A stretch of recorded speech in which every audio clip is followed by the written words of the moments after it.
আমি এই ল্যান্ডফোন দেখে এদিকে একটু ফোন কিনলাম, কিন্তু আমি পারছিলাম না অতটাও। আর আমি অনেক চেষ্টা করে তাও পারছিলাম না, কারণ এটা একটা হোটেলেরই ফোন ছিল। কারণ আমি আর আমার মাসির সাথে আমি ঘুরতে গেছিলাম, আর এই ব্রেকফাস্টে আমি খেলাম ফুলকো লুচি, আমার ফেভারিট ফুড। হ্যাঁ বন্ধুরা, তো আজকের ব্লগটা মিঠি শুরু করলো, আর আমরা দ্বিতীয় দিনের বেড়ানোটা আপনাদের সাথে আমরা শেয়ার করব। আজকে আমরা যাব নাথুলা, জিগজ্যাগ রোড, বাবা মন্দির, এইগুলো।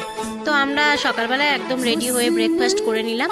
ব্রেকফাস্ট করে আমরা বেরিয়ে পড়েছি। প্রথমেই যাব আমরা ছাঙ্গুলি। তো আজকেরও ওয়েদার খুবই সুন্দর। আমরা গাড়িতে করে যেতে যেতে যতটা পেরেছি ভিডিও করেছি এবং আপনাদের সাথে সেগুলোই আমরা শেয়ার করছি। তো এখানে কিছু রুলস আছে, কারণ নাথুলাতে বরফ পড়লে তো নাথুলাতে বন্ধ থাকে। তো যেহেতু এখন বরফে পড়ার সময় নয় বা শুরু হয়নি, তাই আমরা নাথুলা যাওয়ার জন্য আলাদা করেই পারমিট করতে হয়েছিল। পারমিশনও নিতে হয়, এখানে কিছু ডকুমেন্টস জমা দিতে হয়। সেসব কাজ মোটামুটি আমাদের শেষ হয়ে গেছে, তার জন্য একটু দেরি হলো। তারপরে আমরা বেরিয়ে পড়েছি। আর এত সুন্দর ওয়েদার, এত সুন্দর গাড়ি মানে প্রাণ জুড়িয়ে যাচ্ছিল দেখে, আর কি মনে হচ্ছে যে আমরা পুরো মেঘের দেশে পৌঁছে গেছি। তো আমরা এখন ছাঙ্গু লেকের কাছাকাছি প্রায় চলে এসেছি। আপনাদের দাদাদের ভিডিও বানিয়ে দিলাম, কারণ বেশিরভাগ আমার ভিডিও তো ওই বানিয়ে দেয়। তো আমার নিজেরও ইচ্ছে হলো একটু, তো আমি বানিয়ে দিলাম। তো আমরা পৌঁছে গেছি ছাঙ্গুলি। এত সুন্দর ওয়েদার, এত সুন্দর ভিউ, তো এটা বন্ধুদের সাথে না শেয়ার করে থাকা যায়। তো এটা আমি শেয়ার করছি আপনাদের সাথে। আপনারা কেমন লাগলো জায়গাটা? যতটা পেরেছি আপনাদেরকে দেখালাম। তো অবশ্যই আমাকে কমেন্ট করে জানাবেন যে কেমন লাগলো। এখানে অনেক ওই যে ড্রেস পরে অনেকেরই ছবি তোলার ড্রেস ভাড়া পাওয়া যাচ্ছিল ছবি তোলা। তো আমরা ঠিক ওটা আমার ঠিক পছন্দ হয় না যে ওই যে ড্রেস পরে শুধু ফটোশ্যুট করার জন্য। ঠিকই আছে, আমরা নিজেরা কিছু ছবি তুললাম, এখানে রিল বানালাম, ছবি তুললাম, ভিডিও করলাম, করে তারপরে আমরা ছবি তুললাম। সময় এখানে কাটানোর পরে বেশ ভালো ঠান্ডা ছিল। ওয়েদারটা দেখে যতটা মনে হচ্ছে যে একটু ঠান্ডা নেই, না বেশ ঠান্ডা ছিল, ভালোই বেশ ঠান্ডা লাগছিল। মিঠি তো প্রথমে বলে দিল যে আমি গাড়ি থেকে নামবো না, কিন্তু শেষ চামড়ি গায়ে সবাই যখন আমরা নামলাম তো তখন নামতে রাজি হলো, এবং নামলে কিন্তু মুডটা একটু অফই আছে, কারণ হচ্ছে যে প্রচুর ঠান্ডা লাগছিল এখানটাতে। তো ছাঙ্গুলে ঘুরে আমরা এখন যাব নাথুলার দিকে। তো নাথুলাতেও বেশ অনেকটা উপরে, যার জন্য এখানে কিন্তু অক্সিজেন লেভেলটা বেশ কম। তো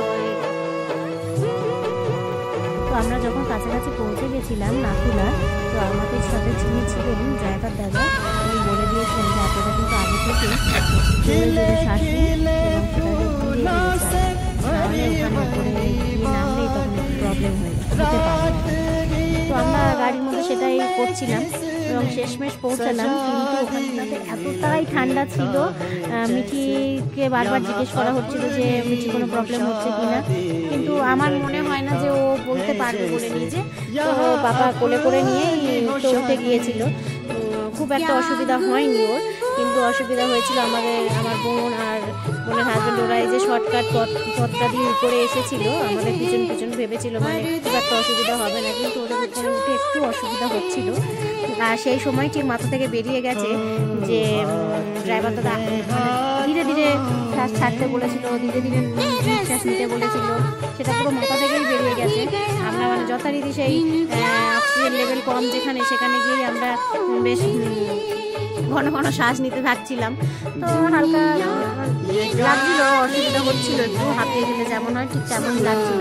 তো শেষমেশ আমরা পৌঁছে গেলাম। আর এই পর্যন্ত যেখানে দেখতে পাচ্ছেন, এখান থেকে পুরো চায়না বর্ডার, ওদিকটাতে চীন, এদিকে হচ্ছে গিয়ে ওয়েস্ট বেঙ্গল। তো এখান থেকে আমাদের পুরো ক্যামেরা বন্ধ করে দিতে বলা হলো, যে ক্যামেরা এখানে অ্যালাউ নেই একদমই। আমরা এই সময়টা যেখানে ফটো বা ভিডিওগুলো করেছি, এখানটাতেও ঠিক আমাদের ফটো তোলা 10 মিনিট পরে এখানেও পুলিশ এসে বন্ধ করে দিয়েছিল। তো এখানে সবাই তুলছিল দেখে আমরাও একটু ফটো তুললাম। অপূর্ব সুন্দর জায়গাটা, ঠান্ডাও বেশ ছিল।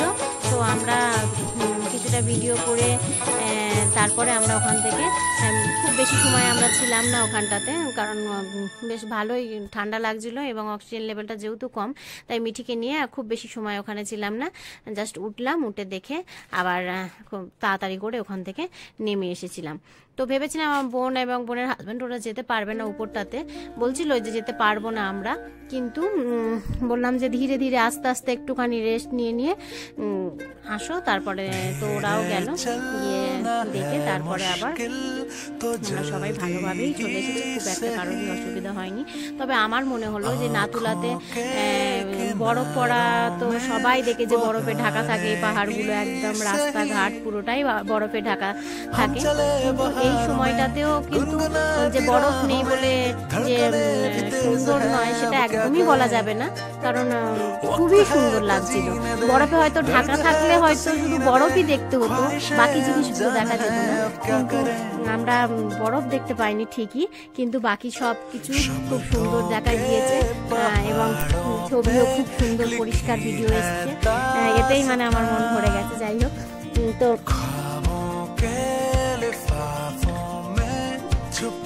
তো আমরা এবার বেরিয়ে পড়েছি, এবার গাড়িতে উঠবো। আর বেশ একটা শ্বাস নিতে বেশ একটু কষ্টই হচ্ছিল এই সময়টা, তাই আমরা বেরিয়ে গাড়িতে একদম আবার ওখান থেকেই বলে দিয়েছিলেন যে উনি এই সময়টা কিন্তু আপনারা ঘুমাবেন না। তো আমরা ঘুমাইনি, কিন্তু গাড়িটাতে এসে মানে প্রচুর যেন মনে হচ্ছিল, মানে টায়ার্ড লাগছিল, ঘুম পাচ্ছিল এরকম মনে হচ্ছিল, তাই আর এখান থেকে বেরোনোর পরে আর ভিডিও করতে পারিনি আমি। তো আমরা এখন পৌঁছে গেছি বাবা মন্দির, ওল্ড বাবা মন্দির এখানটাতে। তো বোনেরা আর রিস্ক নেয়নি, ওরা আর এই সিঁড়িটাতে গিয়ে একদম উপরটাতে ওঠেনি। মিঠিও যথারীতি গাড়ি থেকে নামিনি, এখানেও প্রচুর ঠান্ডা ছিল। তো আমি আর আপনাদের দাদা তো ভিডিও করছিলাম। তো আমরা ধীরে ধীরে ওপরে উঠলাম, দেখলাম ভিতরে একটি মন্দির আছে। তো ওখানে গেলাম, বেশ অনেকটা সিঁড়ি দিয়ে উপরে উঠতে হয়েছিল। তো আমরা ভাবলাম যে সবসময় তো মানে এখানে তো বারবার আমরা যেতে পারবো না, একবার যখন এসেছি আর তেমন কোনো অসুবিধা হচ্ছে না যখন, তাহলে ভিতরে কী আছে বা সবাই তো যাচ্ছে, আমি যাই এখানে গিয়ে একটু দেখে আসি। তো এখানে প্রত্যেকটা অনেকটা সিঁড়ি এবং ঘন্টা, প্রচুর ঘন্টা ছিল, ঘন্টা বাজাতে বাজাতে আমি চলে গেলাম মন্দিরের মধ্যে। তো এখানে ওল্ড বাবা মন্দির মানে এখানে যে মানে এখানকারই সৈনিকদেরই সব করা ছিল। তো সেখান থেকে দেখে কয়েকটা ছবি তুলে আবার ওখান থেকে আমরা বেরিয়ে পড়লাম। তো বেরিয়ে পড়ে এখন আমাদের যাওয়ার ছিল সিল্ক রোড দেখতে।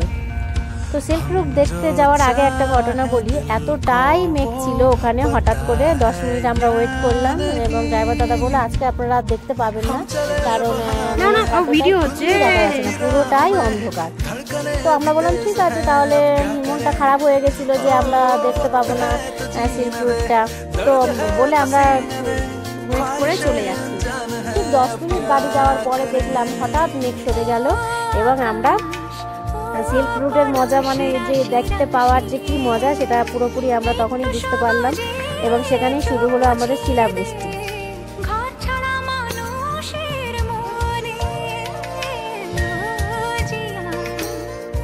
আমি শিলাবৃষ্টিতে অনেক মজা করেছি যে আমি তোমাদের অনেকটাই বলতে পারবো না, কারণ আমার এতটা পছন্দ যে। তো আজকের মতো এই পর্যন্ত আমাদের মানে ঘোরা শেষ। এখন আমরা পৌঁছে গেছি আমরা একটু হোটেলে এসে, আজকে একটু বেশ টায়ার্ড লাগছিল, তো একটু হোটেলের রুমটা বেশ সুন্দর। আর এই যে দুটো বেড ছিল, ছোট্ট একটা ব্যালকনি, আর ব্যালকনি থেকে এখানেও বেশ ভালোই ছিল, শান্ত পরিবেশ বেশ পাহাড়ের। আর যথারীতি পাপা দেখতে শুরু করে দিয়েছে কি কি এখানে গাছ নতুন নতুন আছে বা কোনটা আমাদের দেখার জন্য।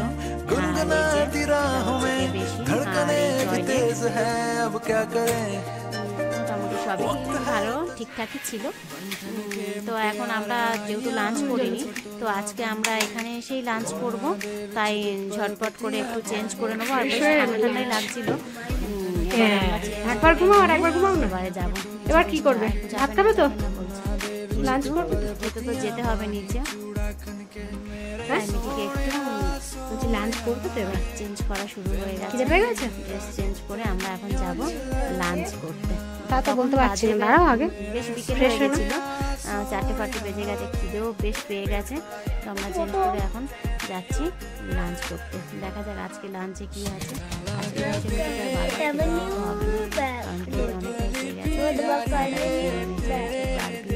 পার্স, ছোট্ট পার্স।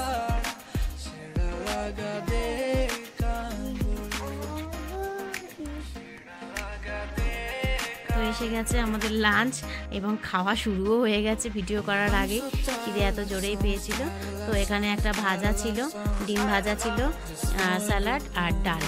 তো এটাই আমরা বেশ তৃপ্তি করে খেলাম। সাথে ছিল পাঁপড় ভাজা। এই যে মিটি খাচ্ছে।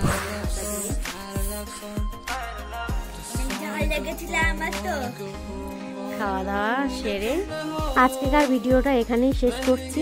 পরবর্তী ভিডিওটা আসছে, পরের দিনের ভিডিওটা দেখতে ভুলবেন না। আর কেমন লাগলো অবশ্যই জানাবেন। পরের দিনে হোমস্টে থেকে আমরা কোথায় গেলাম, কেমন ঘুরলাম, সেটাও আপনাদের সাথে শেয়ার করব নেক্সট ভিডিওতে। Thank you.